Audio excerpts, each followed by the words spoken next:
Então vamos para a nossa segunda aula. Vamos entender qual é a diferença de agente para chatbot. Vou te mostrar na prática, vou abrir meu Cloud para você poder visualizar. Mas antes eu quero te passar quais são os objetivos de hoje, tá? Então a gente vai entender a diferença entre chatbot, assistente e agente. Obviamente eu estou com o roteiro aqui, porque eu fui plantando todas as ideias e colocando aqui no roteiro. Então a diferença entre chatbot, assistente e agente. Como a gente consegue ler, criar, editar e apagar arquivos, isso é muito legal também. O ciclo de trabalho de um agente, porque ele pode cometer alterações que a gente não quer que ele faça, IA, né, sendo IA, porque ele pode cometer alterações, como trabalhar com segurança, usando Git, revisão e permissões, essa vai mais para o lado do desenvolvedor, tá? E como empresários e desenvolvedores devem delegar tarefas efetivamente para a inteligência artificial. Então eu vou colocar aqui para fazer a gravação da minha tela, para a gente poder iniciar. Vamos lá. Vou sempre ser muito objetivo, rápido, para a gente não perder tempo, porque time is money, né? É o que falo. Então, gravando minha tela para vocês poderem visualizar. Então, primeiro de tudo, vamos começar. Eu vou pedir uma aplicação para inteligência artificial e não vou abrir nenhum tipo de editor de código, tá? Então, quero que vocês entendam como é que isso funciona.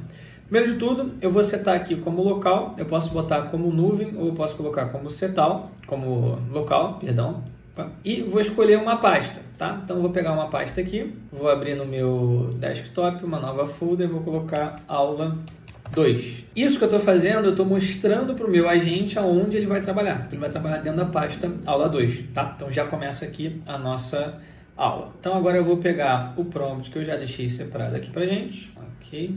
Beleza? E vou colocar aqui. Então eu vou pedir para ele criar uma aplicação simples. Se você é empresário e nunca viu código na vida, quando você abre qualquer site, ele tem um HTML, um CSS, um JavaScript, você não precisa entender muito bem o que é isso, mas são linguagens e marcações que fazem o seu navegador renderizar o que você está vendo. E eu coloco assim, ó, quero que você faça isso para cadastrar clientes. Então, deixa eu mandar logo o prompt para ele poder agilizar. Ele deve ter nome, telefone, empresa, botão para se cadastrar, lista de clientes cadastrados. Antes de começar, apresente um plano curto, depois implemente e verifique os arquivos criados. Por que é fundamental ele dizer, ele criar um plano? Porque com isso a gente consegue entender para onde a gente está levando o nosso agente a fazer alguma coisa. Então, quando ele traz o plano, ele vai trazer o que ele vai fazer com o júnior, né, que você contrata na sua empresa. Então, vou fazer isso, esse é meu checklist. E aí você consegue orientar ele para o caminho que você deseja, o caminho mais correto. Então aqui ele já está verificando, já fez até a criação, não me trouxe o plano diretamente. Aí já entramos até aquela parte do IA, porque ela faz alterações indesejadas, né? Ele já começou a fazer aqui, eu pedi para ele fazer efetivamente o nosso plano. Mas vamos deixar ele rodando aqui enquanto ele está fazendo isso, mostrar para vocês aqui. Então a gente colocou lá a pastinha, né? Aqui a gente tem um mais, que a gente pode adicionar diversas coisas, inclusive colocar comandos, conectores, adicionar plugins. A gente pode falar também para o Cloud, para o Codex também. Eu posso abrir um terminal aqui do lado e posso começar a digitar coisas. Então posso fazer um ls aqui, que é um comando para mostrar, para listar tudo que tem lá dentro. Então ele já fez o index, o script, o style, legal. Eu posso fazer um diff, ver o código que estava do código novo. E eu posso acessar um browser também. Então eu posso vir aqui e acessar o Google, aqui dentro do Cloud Code. Inclusive posso rodar minha aplicação e testar ela na prática para ver como é que funciona. Inclusive ele já melhorou aqui o layout, eu tinha feito um layout bem porco, bem feio, e ele já melhorou o nosso layout. Tá? Então isso é basicamente o agente já fazendo tudo. Então se eu abrir o terminal aqui, a gente vai verificar que os arquivos permanecem aqui, mas eles tiveram uma diferença, tá? Eles foram escritos. Deixa eu ver se eu consigo puxar o diff, ele não tem diff ainda. Mas olha, ele já está preenchendo aqui como João Silva, vai clicar no telefone, ó. É porque eu acho que já tem uma skill muito boa para ele poder fazer o teste. Então acho que ele já criou o plano, executou e está fazendo o teste agora. Então já está colocando o telefone e está colocando a empresa também, ó. E vai clicar em cadastrar. Isso efetivamente é um agente. Ele criou o código, ele está testando o código na prática, como se fosse um usuário, e ele verificou para a gente. Ele botou aqui, ó, funcionou perfeitamente, o cliente foi cadastrado, o formulário limpou e o botão remover está disponível. Vou para o servidor de teste. E aí ele vem aqui para a gente. A aplicação criada e testada com sucesso em aula 2. Formulário, lista de clientes, layout limpo e responsivo, e testei no navegador, o que é muito bom. Apesar dele não ter feito o plano que a gente havia solicitado, né? Ele já fez a execução, porque ele já tem algumas orientações minhas que eu coloco de maneira geral para ele. E o que é interessante, isso aqui funciona, teoricamente funciona, né? Mas como você não entende de programação, você não entenderia que, se você é um empresário que não entende de programação, obviamente, você não entenderia que você tem que ter um banco de dados para poder salvar essa informação, porque ele está salvando essa informação efetivamente na nuvem, tá? Na nuvem não, perdão, desculpa, no navegador. Então, provavelmente, se eu atualizar, essa informação vai sair. Inclusive, ele até parou o servidor que ele estava rodando. Tá? Ele botou aqui que parou o servidor. Então, a gente também não consegue mais acessar. Só que eu posso incluir para esse meu agente fazer algumas coisas. Por exemplo, tire print da tela final e eu quero o botão vermelho. Agora o nosso agente ele vai ler o código que já existia. Agora acho que a gente vai conseguir verificar nosso diff. Ó, ele vai ler o style, que é onde ele guarda as informações de cor, tá? E vai deixar o botão cadastrar vermelho. Então, ele vai editar, agora ele vai subir o servidor novamente, ou seja, vai aparecer aqui pra gente do lado direito, e ele vai voltar a fazer o teste, que é o que ele deveria fazer. Vamos ver se ele vai fazer. Ó, agora ele já colocou o botão vermelho pra gente, não tem nenhum cliente cadastrado, tá vendo? Isso é natural, não é para ter nenhum cliente cadastrado porque ele derrubou o servidor e voltou. E agora ele está refazendo o teste de novo. Ó. João Silva e vai fazer todo o teste de novo. Então, isso é uma forma de um agente trabalhar. Ele entra numa pasta, ele entra no navegador, ele entra em qualquer lugar que você precisar e ele vai lá e vai alterar aquilo que você solicitou para ele. Tá? E aí a gente tem a diferença do chatbot. Deixa ele terminar aqui de fazer o cadastro, cadastrou, verificou e tá tudo certinho, tá? Eu também tenho algumas skills, algumas coisas que eu coloco dentro do cloud, que a gente vai falar mais à frente, que a gente gasta muito token, tá vendo? Isso gastou só 546 tokens. Então, são umas coisas que eu faço para ele poder ser bem, fazer bem resumido, né? O segundo ponto que a gente tem é explicar o que é um chatbot. Então, por exemplo, antigamente na parte inicial a gente tinha o ChatGPT, como a gente tem o Cloud aqui também. Então, se eu entro aqui na Home, por exemplo, e peço para ele criar, crie um código Python para cadastrar clientes e dou OK, ele vai começar a pensar, vai começar a escrever. Só que ele não vai ter acesso aos nossos arquivos, tá? Ele não vai abrir o código atual, então ele pode pegar o código anterior que você pediu, que você copiou e colou, mas ele nunca vai ter a base específica, tá? Ele não salva a resposta em um arquivo, coisa que o agente já faz, então ele abre a pasta, cria o arquivo para a gente automaticamente. Ele não executa o programa, ele não testa, então também não tem muita funcionalidade para a gente. E ele não identifica automaticamente se o código falhou, porque ele teria identificado ali a falha. E ele também não corrige o erro, que um agente faria essa correção. Então, por isso que a diferença entre um e outro é muito grande e você precisa sempre utilizar agentes, tá? Então, o chatbot sempre vai ser mensagem e uma resposta efetivamente. Então, se a gente verificar aqui, ele trouxe uma resposta para a gente, ó. Essa nossa resposta é o nosso código que a gente pediu, a gente pode utilizar ou não, e eu posso baixar e abrir ele no VS Code, que é uma plataforma, é uma IDE que a gente chama, né, para quem não é de programação, onde a gente consegue visualizar esse código, tá? E aí, vou trazer aqui para a gente de novo na parte de agente, beleza? Então tá aqui ainda, tal. Ele vai começar a tirar os screenshots que a gente pediu também, isso é legal. O que tem, assim, o que caracteriza um agente? Eu não sou muito fã dessa, tipo, o que? 5, né? Mas é legal você tentar entender um pouquinho a questão do agente. Ele tem 5 elementos. Ele tem contexto, que é o que a gente deu para ele, então ele consegue voltar aqui e fazer uma edição que a gente pediu. Ele tem ferramentas, então ele consegue escrever, ele consegue abrir um arquivo, ele consegue navegar, e são ferramentas pré-moldadas para ele. Então, por exemplo, teste o arquivo tal, ele vai lá, abre o arquivo, entra ali, clica, tira o screenshot, ele tira um screenshot, e são ferramentas que a gente deixa disponível para dentro do agente para ele poder fazer isso, tá? Ele tem permissões do que ele pode e não pode fazer, que é fundamental também. Ele tem um ciclo de execução, então ele começa, para e para onde você quer. Começa, vai e para onde você quer de novo. Então isso caracteriza um agente, tá? O modelo é o cérebro que interpreta o pedido, escreve o código, toma a decisão. Então o modelo que a gente usa é o Sonnet 5, mas tem o Haiku, tem o Opus, tem o Fable, tem o GPT-Sol, Terra, Lu, enfim, não sei qual que vai estar quando você estiver vendo esse vídeo, mas tem vários tipos de modelo que podem ser utilizados, tá? O contexto, que a gente chama de Context Engineer, tem o Harness e tem o Context Engineer.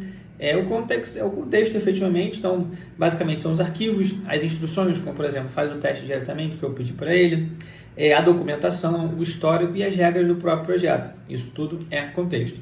E aí eu listei alguns exemplos de ferramentas aqui. Ler arquivo, escrever arquivo, buscar coisas no projeto, usar o terminal, que é aquilo que eu mostrei para vocês, usar o Git, execução de testes, usar o navegador, usar a API, que para quem não está familiarizado, mas deve ter falado nesse tema, é como sistemas diferentes se comunicam, então a gente tem endpoints, ou seja, uma rota, um lugar onde eles trocam informações e é um padrão de informação, por isso que é uma API. O MCP, que é uma API só que para o modelo de inteligência artificial, né? E bancos de dados. Então, tudo isso são ferramentas que ele pode trabalhar. Permissões são o que ele pode fazer, então ele pode só ler, ou ele pode escrever arquivo, ele pode executar comando, ele pode acessar a internet, ele pode acessar serviços externos, ou ele pode alterar recursos mais sensíveis. Inclusive, eu utilizo alguns agentes para poder mexer na minha máquina, verificar processos que estão pendentes, verificar nos meus servidores algum tipo de ataque recente. Então, eu uso o agente para poder fazer isso, mas assim, com extrema limitação, e cada etapa tem que voltar para mim. Isso também é fundamental, tá? E um ciclo de execução de um agente é observar, planejar, agir, verificar e corrigir. Esse é o ciclo básico, tá?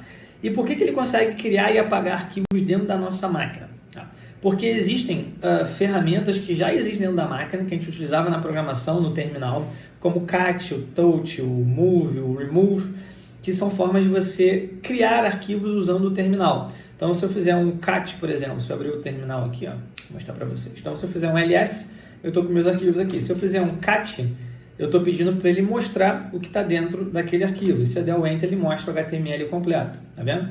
Se eu fizer um clear no meu terminal, ele apaga. Se eu fizer um touch, por exemplo, eu estou mandando ele criar um arquivo. Então, eu vou botar novo.txt.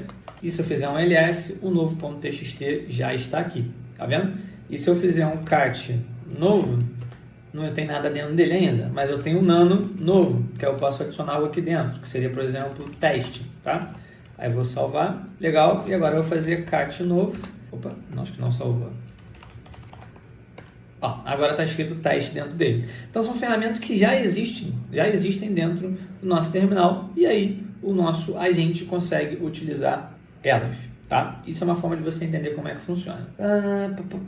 Beleza. E aí como é que isso funciona, né? Então, para o agente criar um site HTML, ele sabe que ele tem que ter um HTML. Então, ele verifica se já existe na pasta, se faz o que a gente está pedindo, então ele cria aquele HTML. Quando eu pedi para ele editar, ele verificou que existia e fez a edição naquele que a gente precisava, tá? Deixa eu ver o que tem mais aqui. Apagar arquivos nem sempre é um erro. Isso é um ponto que eu coloquei que também é importante. Por quê? Às vezes a gente pode achar que deixar ele excluir alguma coisa pode ser perigoso e não é. Ele tem a capacidade hoje, olha que eu sou um cara que foi muito crítico à inteligência artificial, mas hoje eles têm a capacidade de conseguir discernir, na grande parte das vezes, né, eles ainda fazem muita besteira, mas o que ele pode apagar ou não. Então, peguei alguns exemplos que são interessantes. Arquivo duplicado, código antigo que foi substituído, um componente que não é mais utilizado, um teste temporário, por exemplo, uma planilha, se você é um empresário, você fez uma nova versão, você não usa mais a antiga, então ele pode apagar também. Um arquivo que foi feito incorretamente, migração para um novo tipo de arquitetura, ou seja, mudou o código dentro dele. Renomeação de arquivo, então você pode ter feito uma renomeação, criou um segundo arquivo, você apaga o antigo.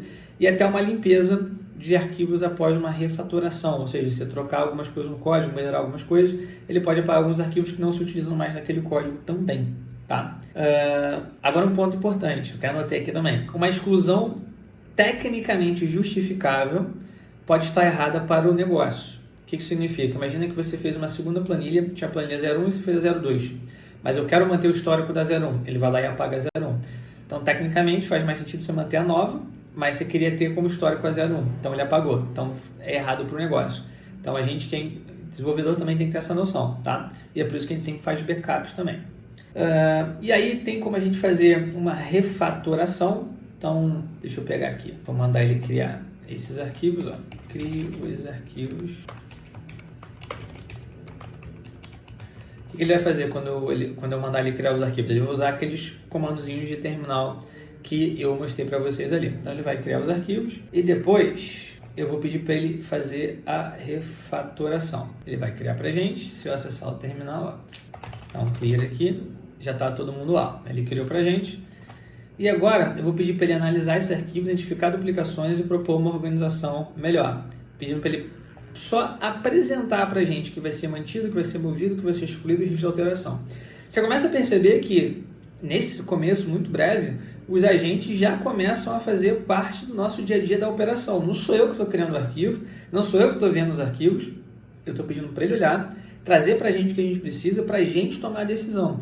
Então, nós desenvolvedores também passamos a ser, do ponto de vista de decisão, tomadores de decisão, que a gente já tinha, né? Mas, cara, donos do negócio, basicamente, porque a gente tem alguém executando, né? Que é o agente, enquanto a gente analisa o que está sendo feito, se está correto ou não, e a gente toma uma decisão se era para fazer aquilo ou não. Então, ele mandou o estado atual para a gente, ó, referenciado e não referenciado, o que vai ser mantido, o que será movido. Não precisa ser movido, estrutural, arquivo, não há necessidade de pastas e tal. O que será excluído? Essas aqui, ó, estão vazios, não referenciados pelo index, ou seja, o index não está usando eles. Então, pode ser, teoricamente, vazio. Mas se eu quiser escrever alguma coisa, eu não quero que ele apague, então eu não vou deixar ele apagar.